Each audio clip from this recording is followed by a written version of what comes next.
시간은 호세아서 6장 1절에서 우리 6절까지 있는 말씀을 가지고 우리 제목은 우리가 여호와를 알자 힘써 알자 우리 3절 말씀을 근거로 해서 제목을 듣겠습니다. 우리 다 같이 제목을 크게 읽겠습니다. 시작.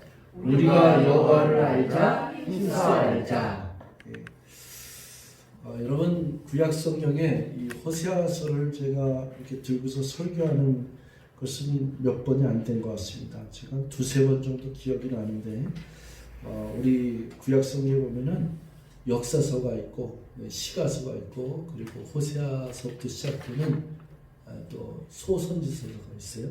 그 선지서는 총 17권인데 이사야서부터 예레미야 그리고 예레미야 애가 그리고 에스겔 다니엘 이게 5권이 분량이 많다 그래갖고 대선지서라고 그러고 호세아부터 12권이 진행이 돼요.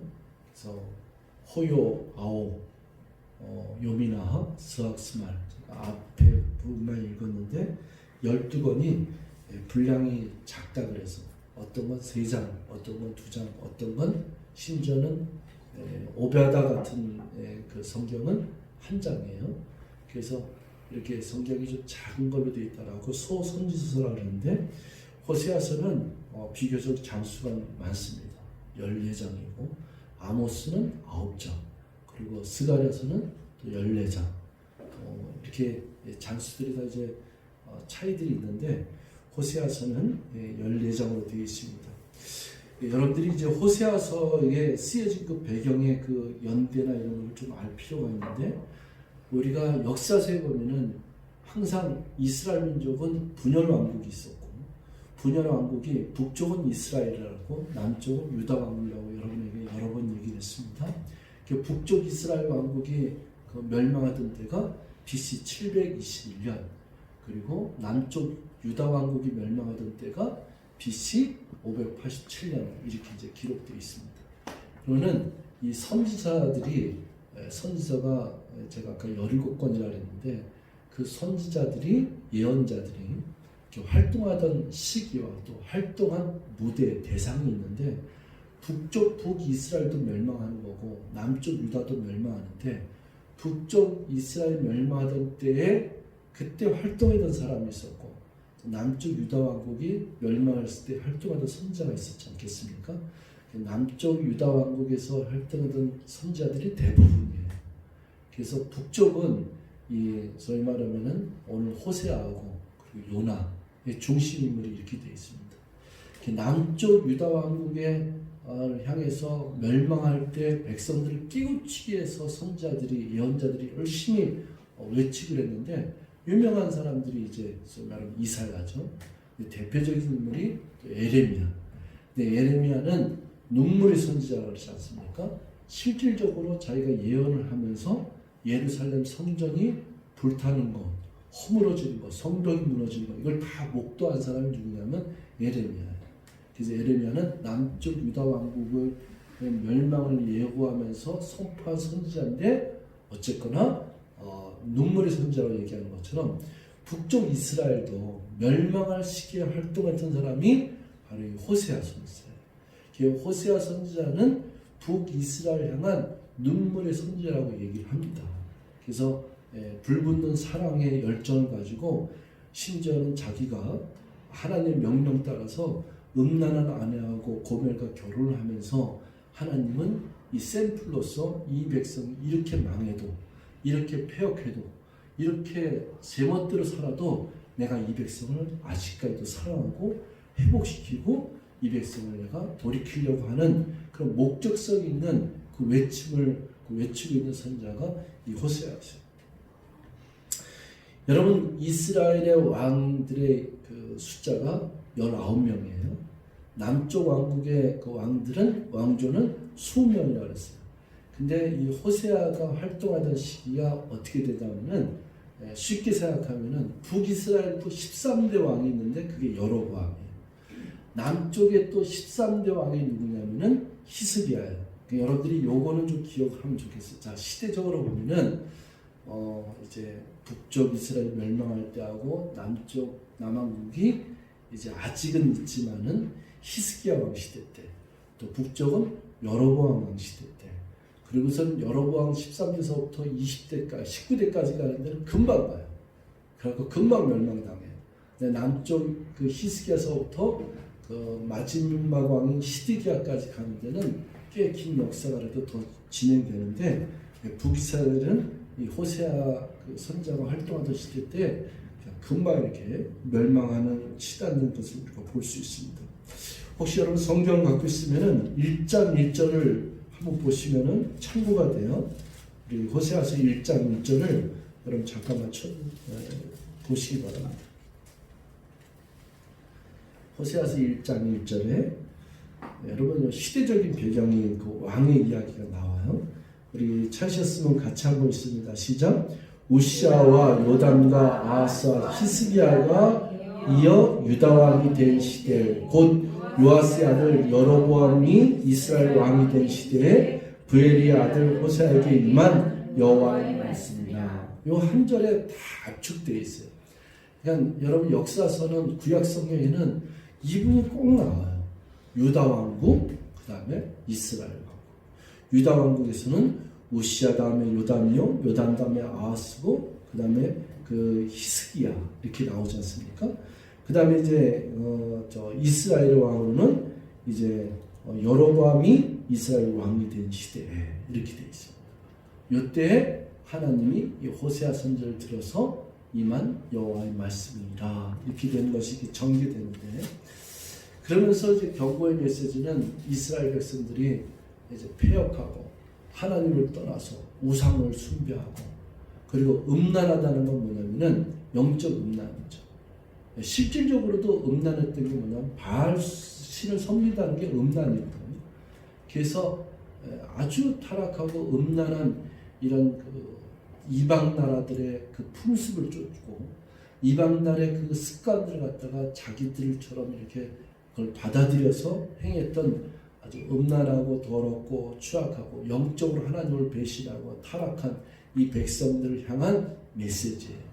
그러면서 멸망을 당할 것, 그리고 징계를 받을 것, 그리고 바벨론과 아수르에서, 특별히 북이스라엘은 아수르에서 그 채찍에 맞죠.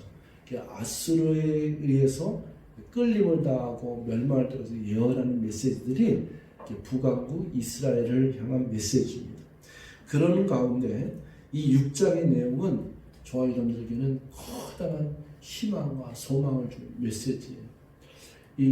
여러분이 구약 성경을 읽다 보면은 선지서를 보면은 어떻게 이렇게 하나님 맨날 심판한다 그러고, 왜 이렇게 재앙을 내린다 그러고, 왜 이렇게 몽둥이로 때린다 그러고, 징계를 내린다고 이런 말들이 많이 있냐. 근데 그건 잘못 알고 있는 거예요. 정말 제대로 알고 있으면은 이 구약 성경에 있는 흐르는 이 선지서 같은 거의 그 메시지는 굉장히 은혜가 되고 감동이 됩니다. 왜냐하면은 항상 마지막에는 사랑의 메시지와 구원의 메시지와 회복의 메시지가 있어요. 이 성경을 읽을 때 항상 생각할 게 뭐냐면은 하나님의 경륜과 사랑의 구속사관을 가지고서는 성경을 읽어야 된다. 그러면은 때렸지만은 다시 싸매주시고, 또 그 징계를 내리지만은 다시 회복시켜주시고, 어둡고 칠흑같이 소망이 없이 이제는 끝났다고 하는 상황 속에서도 광야에 물을 내주고, 그리고 강에서 살 길을 열어주시는 분이 주님이시라는 것을 깨달아가면서 성경을 읽어야 될 줄 믿습니다. 그게 우리가 은혜예요. 우리 이제 6장 한번 이제 살펴보겠습니다. 우리 1절 보겠습니다. 다 같이 한번 읽겠습니다. 시작. 오라 우리가 여호와께로 돌아가자. 여호와께서 우리를 찢으셨으나 도로 낫게 하실 것이요 우리를 치셨으나 싸매어 주실 것입니다. 대단한 예언이죠. 네. 사람이 이게 마음이 열리지 않으면은 이게 이 세상을 지내다 보면은 별의별 일이 다 있어요. 어느 날 교통사고로 당할 수도 있고, 또 경제가 파산이 될 수도 있고, 또 이 나는 잘하고 있는데 파산이 오는 것도 있지만은 또 실적으로 부모의 말을 거역하고 하라는 대로 안 하고 지 잘난 맛에 지 똑똑한 맛에 이것저것 하다가 이렇게 망치기도 하고 또 곤룡에 빠지고 폭삭 그냥 주저앉고 이런 일들이 우리 인생 가운데 아주 많습니다. 저에게도 얼마나 많은지 몰라요. 이런 일을 당하고 이런 일이 있을 때마다 만약에 은혜가 있다 그러면 뭐냐면은 그래도 하나님 앞에 돌아가야 된다. 하나님밖에는 나를 건지실 분이 없다. 나를 다시 일으켜 세워주실 분이 하나님밖에 없다. 하나님의 은혜가 나를 붙잡아 주시고 나를 이렇게 세워주시며 나를 소망 가운데 인도해 주신다. 이 믿음의 고백으로 하나님께 나오는 자가 복이 있는 줄 믿습니다. 근데 이거를 계속 악순환이 되면 안 되죠. 그냥 누가 봐도 그냥 말하기도 싫고 그냥 귀를 꽉 맞아서 마음이 다치고 어떤 것도 뒤에 들려오지 않고 살 길을 찾는 것보다는 차라리 죽는 게 나을 하면서 그렇게 치닫는 이런 것들은 은혜와 궁율보다는 강팍하고 완항함 속에서 더욱더 힘든 상황이 터널을 더욱더 연장하는 이런 것을 우리가 볼 수 있습니다. 근데 이제 이 호세아가 이제 여기서 쓰는 단어가 뭐냐면 우리가라는 단어가 많이 나와요. 여러분 우리가라는 단어는 공동체 의식이에요. 제가 여러분에게 설교 때도 많이 했지만 오늘날은 지독히도 개인주의예요. 집밖에 몰라 그냥. 그런 것들이 얼마나 많은 산지하는 일 가치관 속에 사는지 몰라요. 뭐 대화나 가치관의 문제보다도 참 안타까운 거는 우리 학생들이나 또 대학생 젊은 애들일수록 이런 가치관이 점점 더 폐쇄적으로 가고 그리고 공동체적인 의식이 별로 없고 이렇게 자기의 생각과 자기 주관대로만 개인주로 사는 경향이 많은 시대에 우리가 살고 있어요. 그러면서 이제 그 호세아 선지자는 오라 우리가 여호와께로 돌아가자. 여호와께서 우리를 찢으셨으나 더러 낫게 하실 것이요 우리를 치셨으나 싸매어 주실 것입니다.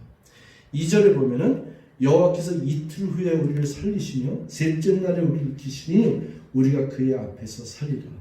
어떤 분은 이 2절에 있는 말씀이 그 예수 그리스도를 예표하더라고요. 그 예수께서 이제 자기 몸을 찢으셨으나 3일 만에 다시 부활하신 사건을 기억하면서 이제 다시금 이렇게 세우시라는 것을 예수의 부활을 놓고서는 성경대로 예수님 부활하셨다는 이것을 예표로 두고서는 2절 말씀을 회복의 역사로 다시 살리시는 역사로 이렇게 표현하는 것을 우리가 볼 수 있습니다. 자, 우리 3절 말씀에 이제 이것이 핵심적인 그 말씀인데 우리 다 같이 한번 꼬박꼬박 다시 한번 읽겠습니다. 3절 말씀 시작. 그러므로 우리가 여호와를 알자 힘써 여호와를 알자 그의 나타나심은 새벽 빛같이 어김없나니 비와 같이 땅을 적시는 늦은 비와 같이 우리에게 임하시리라 하니라. 아멘. 여러분 하나님이 살아계시다는 것을 분명히 여러분은 아셔야 돼요. 비가 오든 눈이 오든 뭐 이 세상에 지진이 나든 뭐 전쟁이 일어나든 기근이 일어나든 뭐 코로나 사태 모든 일이 간에 하나님은 잠자는 것이 아니라 살아 역사하신다. 하나님은 살아계신다. 하나님은 반드시 나타나신다. 우리들 앞에 우리의 삶 가운데 하나님은 함께 하시며 임재하시며 반드시 나타나신다는 것을 기억해야 될 줄 믿습니다. 여러분 이제 오늘 우리가 여기 3절 말씀의 근거로 우리가 여호와를 알자 힘써 여호와를 알자 이것이 주제인데 사람에게 있어 오늘날 이 가치관 속에서 굉장히 무서운 것이 뭐냐면은 사실은 알지 못하는데 안다고 생각하는 것이죠. 이 사람이 그 안다는 경험이 좋은 곳으로 가야 되는데 안다는 경험이 나를 갖다 문을 닫을 때가 많아요. 예를 들어서 나 그거 해봐서 다 아는데 그래도 안 돼. 이거 굉장히 무서운 저주 같은 재앙이에요. 해봐도 안 돼. 이런 거. 네가 그 사람을 알아? 그러니까 안다는 표현을 갖다 우리가 자주 쓰는데 안다 하지만은 사실은 잘 모르는 거죠. 부부 사이도 10년, 20년을 같이 살아도 아는 것 같지만 모르면은 이것처럼 답답한 게 없죠. 뭐 보통 흔히 얘기하는 게 부부 사이는 평생 살아도 모른다. 뭐 이런 그 얘기가 나올 정도로 모른다는 거는 참 그게 불행이죠. 답답하죠. 근데 안다고 생각하는 것 같아요. 실적으로 알면은 그렇게 행동하면서는 안 되는데 이게 안다고 생각하는 거는 사실은 굉장히 위험한 것이고 굉장히 조심스러운 것입니다. 이런 말을 하죠. 야, 그건 몰라서 못하냐? 알아도 안 돼. 이런 말들도 우리가 흔히 하죠. 해봤는데 안 돼. 이런 것들. 그런데 이렇게 이 세상에 있는 뭘 안다, 모른다, 상황을 안다, 모른다, 또 부부 사이에 인간관계에서 부모의 심정을 안다, 모른다 이런 것들도 있지만 만약에 여러분들한테 정말 진심적인 그 고백이 여러분 정말 하나님을 아십니까? 이 질문을 던졌을 때 우리가 과연 어떻게 대답할 수 있을까? 일단은 하나님을 아는 데 있어서는 성경은 진실로 묵상하면서 한 번이든 두 번이든 간에 성경의 내용을, 성경을 알아야 된다 생각이 듭니다. 왜냐? 예수님 자체가 성경이니까. 그러니까 예수님의 십자가의 사랑, 예수님의 구속사의 사랑을 알기 위해서는 성경을 제대로 알아야 되는데 그러면은 그걸 몰라서 그렇습니까? 성경이 안 읽혀지는데 근데 성경이 읽혀지고 성경이 어렵다, 힘들다, 재미없다, 잘 안 읽혀진다. 여기에서 좀 이쪽으로 가면은 믿음이 있고 믿음으로 성경을 읽고 하나님의 은혜로 성경을 읽으면은 성경처럼 재밌고 성경처럼 꿀송이처럼 달고 성경처럼 밤새 읽어도 또 읽을 만한 그 책이 없는 거예요. 베스트셀러로. 그러니까 이거는 우리가 한번 생각을 해봐야 되는 거예요. 교회에서는 항상 운동이 일어나야 되는 게 뭐냐면은 말씀과 기도 운동이 일어나면 늘 하나님 앞에 내 자신이 하나님을 알아가기 위해서 하나님 앞에 다가서는 것, 하나님을 또 알아가는 것, 이 운동이 끊임없이 일어나야 돼. 그래서 성경을 모른다? 그거는 일단 생각을 해봐야 되는 거야. 성경이 안 읽힐 수는 있어요. 또 성경을 또 읽어도 또 깨닫지 못할 수도 있어요. 그럼에도 불구하고 이 성경에 있는 내용을 또 이렇게 묵상하며 하나님을 알아가려고 하고 하나님 앞에 겸손히 내 자신을 내려놓고 성령님, 내가 하나님 말씀을 내가 깨달아야 되는데 하나님 말씀이 나에게 정말로 은혜가 되어야 되는데 성령님 날 도와주십시오. 그리고 내가 성경을 읽을 때 주님께서 진리 가운데 나를 피 가운데 인도하여 주시옵소서. 이런 마음으로 심정으로 성경을 읽어나가야 될 줄 믿습니다. 우리가 흔히들 부모의 마음을 잘 모른다 그래요. 실적으로 모르죠. 근데 모르는 것 중에 하나가 뭐냐면은 부모는 자기 자녀를 이렇게 때리기도 하고 야단도 치고 징계를 주지만은 그 징계를 주고 야단치는 것만큼 부모는 항상 그 육체적으로 매맞는 그 종아리를 매맞는 그 아픔보다 가슴을 더 마음을 더 아파하면서 때리세요. 여기 계신 분들 중에서는 맞아보신 분이 있을지 아니면 자녀를 때려보신 적이 있는지 그건 이제 제가 잘 알 수 없지만은 그러면 경험이 있으신 분들은 이런 부분을 물론 우리가 잘 헤아릴 수 있다고 생각이 듭니다.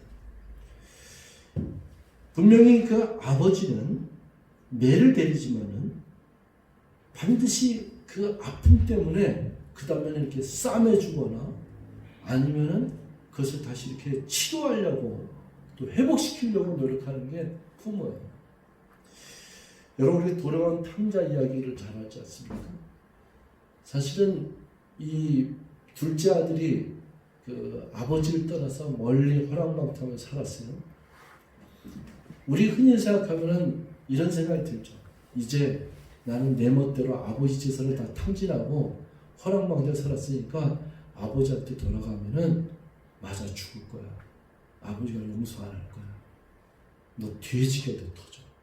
이런 일 갖다가 이제 우리가 흔히 생각할 수도 있고 또 그렇게 말할 수도 있습니다. 그런데 이 둘째 아들의 지혜는 어디 있냐면은 아버지를 알아가는 거예요. 아버지를 아는 것이 언제 알았냐? 자기 것을 다 쳐놓고 먹을 것이 없고 누구도 자기를 알아주지 않고 갈 것이 없고 해결할 것이 없고 그래서 그가 깨달은 것이 뭐냐면은 아버지를 다 한 게 아니에요. 그냥 요만치만 한 거예요. 그 요만치만 한 게 뭐냐면 아버지가 자기를 받아줄 줄. 받아준다는 것도 자기를 아들로 받아준다는 게 아니라 내가 거기 가서 하인으로 종살이 하면은 그 종살이 하는 그 품삯으로 내가 먹을 것은 연명할 수 있다. 이 생각을 합니다. 아버지한테 돌아오면은 그 아버지에게는 있을 것이 많고 먹을 것이 많다.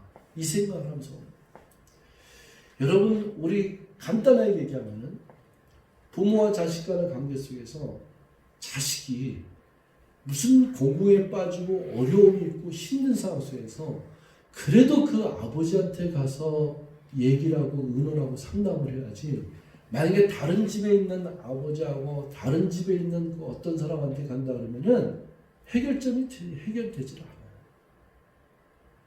저와 여러분들이 어떤 일이 있든 무슨 일이 있든 간에 저와 여러분들은 우리의 문제를 해결해주고 내 마음속에 진정한 용기와 평강과 은혜를 주시고 구원의 손길을 뻗으실 분은 아버지 하나님 한 분뿐인 줄 믿습니다.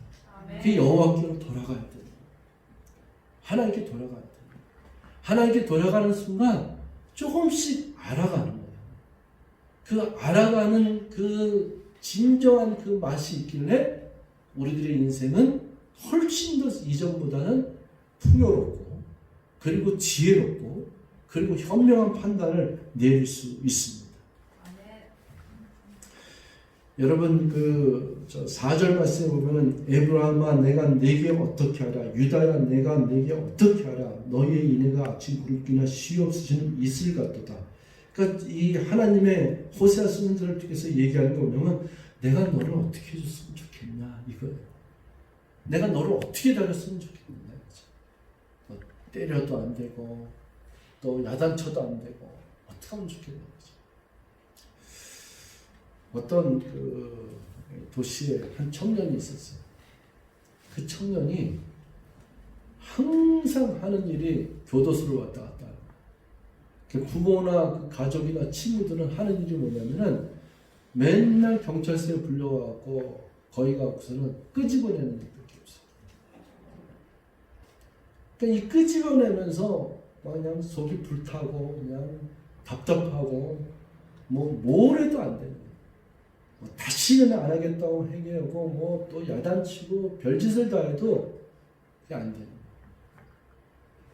그러다가 어느 날 빌딩에서 떨어져 죽습니다. 이걸로 끝나면은 그래서 죽었구나 이렇게 되잖아요. 그렇지 않고 빌딩에서 죽어서 다리 목에 일어나고 이제 죽었다 생각했는데 살았어. 살았는데 천지개벽이 일어납니다. 물론 이거는 반대쪽 예화가 될 수도 있어요. 그 천지개벽이 뭐냐면은 이렇게 겨우 살아났는데 이제 침대에 누워서 움직일 수 없는 상태에 거의 식물인간처럼 살아갈 수밖에 없는데 그 아들에게 은혜가 들어. 자기에게는 이토록 자기를 사랑하는 사람들이 많았었구나 하는 걸 깨닫기 시작해. 그전에는 그게 안 보였는데 자기 주변에는 나를 위해서 저렇게 눈물 흘린 자가 있었고 나를 위해서 안타깝게 사랑하고 나를 어떻게든지 일으키 세우고 구원하려고 그러고 나를 갖다가 어떻게든지 제대로 살게끔 하려고 수많은 사람들이 피땀 흘리면서 노력했다는 걸 깨닫기 시작해요. 그러면서 눈물을 흘리면서 은혜 가운데 살아갑니다. 이제 이런 생각을 할 수 있죠. 비록 다리는 부러졌고 침대에서 내려올 수 없는 식물과 같은 신세가 됐지만 그 은혜를 깨닫고 그 본질을 깨닫는 것이 복이 있도다 이렇게 얘기할 수 있고, 그러나 여전히 부정적인 생각을 하면 뭐 다 깨달은 거 뭐해, 뭐 다 그렇게 알면 뭐해, 이제는 뭐 꼼짝도 못하는 식물인간처럼 저렇게 침대에서 살아야 되는데, 부정적인 생각은 끊임없이 부정적으로 갈 수밖에 없죠. 네. 그런데 사실은 저와 여러분들이 신앙생활은 육으로 사는 게 아니라 영으로 사는 거거든요. 그렇게 해서라도 깨달음이 있다 그러면은 복이 있는 줄 믿습니다. 하나님께 돌아오는 역사가 있다 그러면은 복이 있는 줄 믿습니다. 5절에 그러므로 내가 선지자들로 그들을 치고 내 입의 말로 그들을 죽였노니 내 심판은 빛처럼 나오니라. 6절은 좀 다 같이 읽겠습니다. 시작. 나는 인애를 원하고 제사를 원하지 아니하며 하나님과 하나님을 아는 것을 원하노라. 여러분, 우리가 예배 드리는 것을 좀 생각할게요. 옛날에는 장소라는 개념이 강했어요. 그래서 이스라엘 백성들이 출애굽한 뒤에 광야에서 하나님을 예배를 해야 되는데, 그 예배를 드린다는 게 뭐냐면은 하나님의 임재 속에서 성도들을 만나주는 거예요. 그래서 하나님이 성막 제작을 갖다가 설계도를 모세에게 주고, 성막을 만드는데 그게 바로 장막, 텐트로 만들었죠. 왜? 광야에서 이동으로 해야 되니까 텐트로 만들 수밖에 없는 거죠. 그 텐트로 만든 그 장막 안에는 이제 여러 가지 기구들이 있는데, 뭐 물두명도 있고 번제단도 있고 성소도 있고 지성소도 있는데, 하나님을 만나는 장소가 지성소예요. 하나님을 만나려면은 동문으로 들어가서 번제단에 자기의 죄를 다 전가할 짐승의 각을 뜨고서는 번제단에서 다 불을 살립니다. 그리고 그 짐승의 피를 이렇게 받아다가 그것을 뿌리면서, 제사장들은 그 물두면서 자기 손을 갖다 씻고 피를 뿌리면서 오직 제사장만 이 백성들의 죄를 하나님 앞에 고백하고 용서를 받기 위해서, 긍휼함을 믿기 위해서 긍휼의 자리, 용서의 자리를 들어가는 것이 바로 성소를 지나서 지성소로 들어갑니다. 지성소에는 법궤가 있는데, 이 법궤가 있다 그러면은 양쪽에 두 날개 구름이 이렇게 있어요. 그러면 이 두 날개 구름 밑에 이 자리를 뭐라 하냐면 긍휼의 자리, 시은자라고 하는 은혜의 자리라고 합니다. 여기를 피 뿌리고 들어가는 거예요. 주 하나님이 내가 거기서 그들의 죄를 용서하고 내가 너희를 만나주겠다, 이게 약속이거든요. 이 장소의 개념이 굉장히 중요한 시대입니다. 1년에 한 번 들어가고 또 그 법에 따라서 제사를 드리고 예배를 드리고, 그래서 이것이 이제 모세의 그 장막 시대가 출애굽에서 그 텐트를 치는 광야 시대가 끝난 다음에, 그 다음에 이제 누가 이렇게 성소의 장소를 갖다가 이제 움직였느냐면 다윗이에요. 다윗이 그 여호와의 그 언약궤가, 법궤가 오벳아돔의 집에도 있었고 또 이런 그 바깥에도 있었고, 그러니까 다윗은 나는 이 백향목으로 지은 집에 살고 있는데 하나님은 항상 저렇게 텐트에 사는구나. 그래서 하나님의 전을 지키기를 그렇게 애썼던 것이 있는 다윗이. 다윗 때는 그 성전을 짓지 못하고 그 아들인 솔로몬 시대 때 성전이 완성되지 않습니까? 그래서 그 성전을 솔로몬 성전이라 하는 거예요. 그 우리가 성전 그러면 그 솔로몬 시대 때 솔로몬이 다윗의 힘으로서 지어진 성전, 그 솔로몬 성전인데, 그게 아까 제가 여러분들 북이스라엘 왕국이 멸망하고 남쪽 왕국이 멸망하면서 예루살렘에 멸망할 때 예루살렘 성전이 불타고 무너졌던 거예요. 그래서 다시 포로 시대가 끝난 다음에 성전을 재건하는 운동이 있었던 것이 바로 수르바벨에서부터 시작되는 예루살렘 성전이 다시 성전이 이렇게 재건되는 거죠. 그 느헤미야에서 성벽이 재건되고, 그때 다시 성전이 다시 재건되고, 예수님 당시에 성전이 보존되는 가운데서 헤롯이라는 왕이 다시 성전을 재건해서 중축한 성전이 헤롯 성전이라고 얘기합니다. 그런데 이것도 로마 시대 때 티투스 황제 때 AD 70년에 다 도란한 남처럼 당한 것입니다. 지금 저와 여러분들은 예수 그리스도의 십자가에 달려 돌아가신 다음에 성전의 휘장이 위에서부터 아래로 찢어지고 저와 여러분들은 우리들의 심령 안에 영적인 성전을 모시고 있습니다. 저와 여러분은 누구를 먹는가? 여기 교회는 뭐냐? 예배를 드리는 장소의 처소죠. 모이는 장소죠. 집회 장소죠. 예. 그러니까 이 집회 장소의 개념이 장소고 저와 여러분들의 진정한 하나님을 모신 성전은 내 안인데 그럼 우리가 왜 교회에 와서 예배를 드리냐? 이건 뭐냐면 우주적인 교회예요. 모든 성도들이 자기가 주님을 모시고 있는 성전을 삼은 예수 그리스도를 이 예배당이라고 하는 모임의 장소에 나와서 서로 찬송하고 기도하고 고백하고 교제하고 믿음의 간증을 하면서 또 하나님의 말씀을 나누면서 하나님의 공동체 속에서 하나님의 임재하심을 더욱더 확인하고 점검하는 이 부분이 우리에게 이제 교회에서 모여서 예배드리는 거예요. 집에서 예배드려도 상관없고 들판에서 상관없고 또 제가 이런 얘기도 하지 않았습니까? 혹시 여러분들이 저 중동 지방에 사우디아라비아 같은 사막 가운데서 여러분들이 만약에 어떤 노동자로 아니면 건설업자로 거기 갔다가 파견 나와서 그 주재원으로 갔다 하더라도 거기에 여러분이 교회가 됩니다. 거기서 교회가 세워집니다. 이런 표현을 여러분들 쓴 적이 있습니다. 마찬가지로 이 하나님 앞에 내 마음의 신앙의 중심이 주님과 동행하고 살아계신 하나님을 모신 상태에서 예배를 드리는 것은 그것은 너무나도 위대한 고백이고 교회가 하나 서 있는 것이고 그리고 하나님 앞에 예배하는 처소가 서 있는 줄 믿습니다. 아멘. 그래서 그러한 믿음의 고백 위에 성도들이 흩어졌으나 가정에서 아니면 자기가 있는 자리에서 똑같이 동일하게 이 집회장적인 교회에서 예배드리는 것 같이 이 감격과 은혜로 예배드릴 수가 있다면 그것처럼 아름다운 것은 없을 수도 있어요. 그러나 우리들이 하나님을 제대로 안다 그러면은 하나님을 더욱더 깊이 안다 그러면은 나는 과연 어떠한 예배를 드리고 있고 어떠한 모습으로 하나님의 서 있는가를 갖다가 우리가 한 번쯤은 점검하고 알아야 될 줄 믿습니다.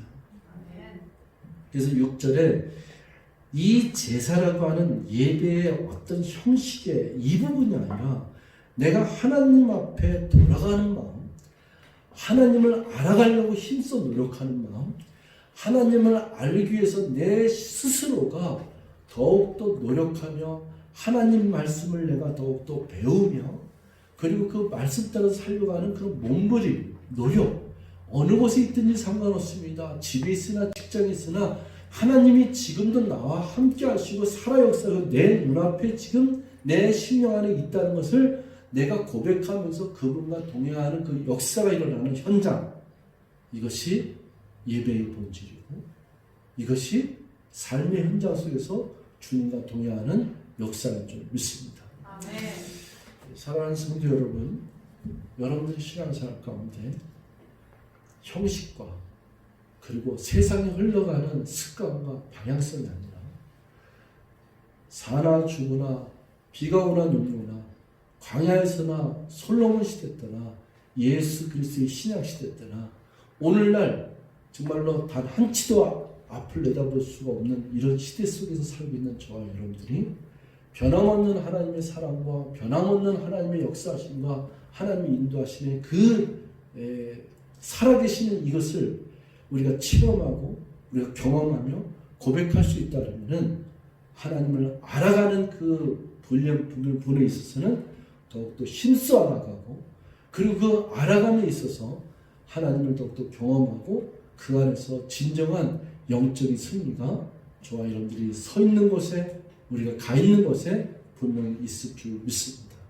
주님의 사랑과 은총 가운데 여러분의 신앙생활 가운데 성령의 기름 부음이 넘치고 나서 반드시 주님을 알아가고 그 알아가는 것에 믿음의 고백으로 승리하시는 우리 모두가 되시기를 주의로 축원드리겠습니다. 기도하겠습니다. 사랑의 하나님 고맙습니다. 하나님 우리가 이 세상을 무엇을 하든지 간에 알려고 노력하고 알아가려고 노력하고 지식적으로 배우려고 노력할 때가 얼마나 많은지 알 수 있습니다. 하나님, 오늘 말씀을 근거로 해서 우리가 하나님을 알려고 얼마나 노력을 했는지, 하나님을 알려고 우리가 얼마나 힘을 썼는지 다시 한번 돌아보게 도와주시고, 우리가 여호와를 알자, 힘써 알자, 이 말씀의 제목처럼 더욱더 하나님을 알아가기 힘쓰고, 하나님을 알아가면서 내 마음에 자유가 있고 진리 안을 구할 수 있는 은총을 베풀어 주시옵소서. 성도의 신앙생활 가운데 성령의 기름 부으셔서 반드시 주님을 온전히 알고 제대로 알고 신앙생활에 큰 역사가 일어날 수 있도록 아버지 함께하여 주시옵소서. 감사드리고 예수님의 이름으로 기도합나이다. 아멘. 큰 역사